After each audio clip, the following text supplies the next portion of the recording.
Bonjour, bonjour. Voilà, aujourd'hui, on va faire la guidance donc du 11 août. Alors, sachez que demain, c'est une pleine lune, mais qu'elle a déjà ses effets en avant. Toujours à peu près 72 heures avant et 72 heures après. C'est une pleine lune assez chargée, assez grosse. Donc, on reste calme. Et on fait attention. Mais on en reparlera demain de la pleine lune. Hop. Et en voilà une qui a sauté.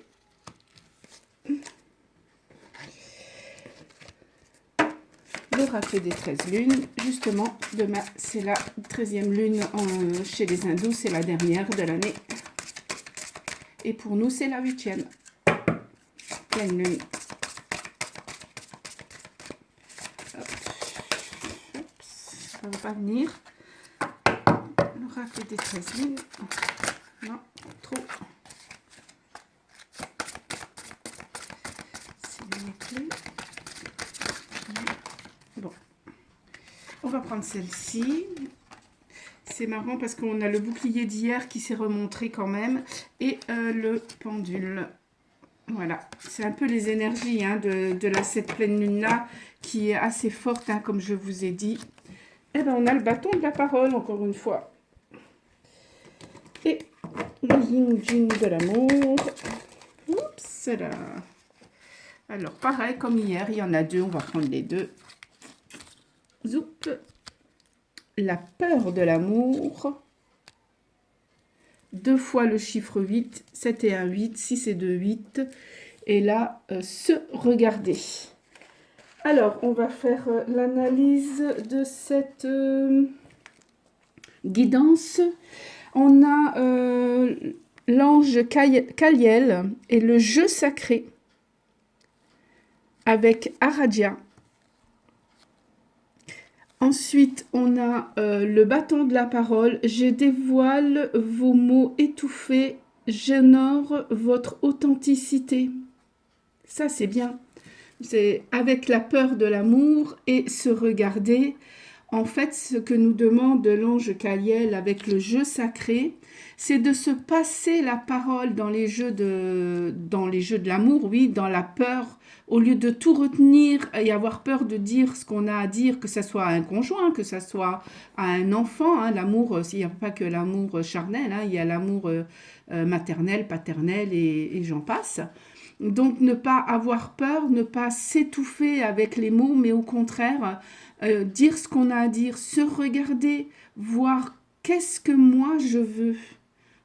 Si on parle d'Aradia, Aradia était une déesse qui n'avait pas peur de faire malgré l'acquisition, enfin malgré tous les interdits qu'il y avait, elle n'avait pas peur de faire comment dire, ses potions pour guérir les gens, ses incantations pour ses plantes, pour ses amours.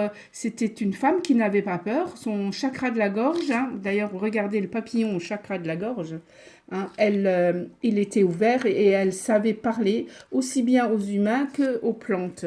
Voilà. Alors, elle est facile aujourd'hui, cette guidance. Qu'est-ce que je pourrais ajouter? On a 2 fois le 8. Le 8, c'est le double de 4. Le 4, harmonie. Et le 8, stabilité. Je mets du cœur dans mon moi supérieur, dans mon moi, de façon à dire ce que je ressens, à dire mes sentiments, à dire ce que je veux et ce que je ne veux plus. Le bâton de la parole. Alors, n'oubliez pas aussi de passer le bâton de la parole à l'autre personne qui est en face de vous, que ce soit votre conjoint, votre enfant, votre ami peut-être, pour dire les choses. 8 et 1, 9, à la fin d'un cycle, on arrête avec les non-dits et les choses qui ne sont pas dites clairement. On reste dans le réel, dans le vrai, et on dit ce qu'on a à dire franchement, avec bienveillance, mais on le dit. Savoir dire non, c'est important aussi. Voilà, on va prendre, pour clôturer notre petit tarot, voilà, et bien regardez, on a le pendu, Voilà. Qu'est-ce qui se passe là? Je sais pas. Voilà, on a le pendu. Il s'est passé quelque chose, on ne sait pas, mais c'est pas grave. On a le pendu. Donc, dans l'attente de cette parole et de ce jeu sacré, c'est-à-dire de dire les choses avec bienveillance. Alors, pas avec de la rigolade ou quoi que ce soit, mais par exemple, attendre le bon moment pour parler. Hein. Pas la peine de parler, comme on a dit hier, dans le brouhaha du monde, mais de parler à un moment où on est en tête à tête. Voilà, je prends mon bâton de parole et je dis ce que j'ai à dire et je te passe mon bâton de parole. Voilà ce qu'a voulu nous dire aujourd'hui l'ange Caliel et cette guidance du jour.